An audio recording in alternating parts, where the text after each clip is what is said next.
In 1997, in response to a new courthouse being built in the Bronx, community organizers petitioned the city to transform the building from a place where people's contributions to society were to be judged to a place where each person's promise was celebrated.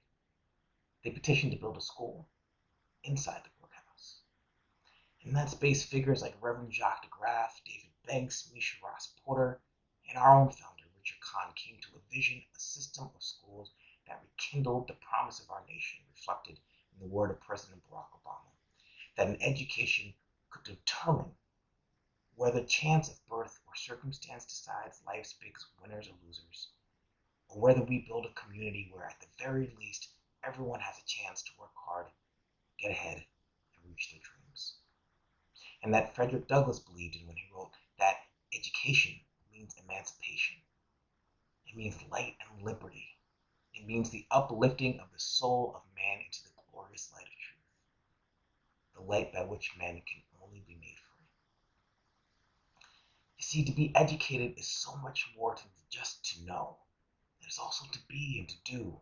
In the future of education, a young person will be one who leaves our system with the skills and values and attitudes and experiences necessary to cultivate consideration for others and a desire to positively contribute to the community. So what does this mean as I assume leadership of the Urban Assembly?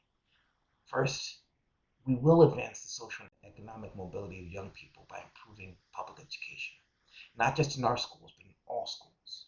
We will be visible, we will be partners, and we will share the successes and failures with anyone who seeks to learn from our endeavors. Second, we will pursue policy solutions that benefit families in poverty and the schools that serve them. We will no longer despair about the education system that is.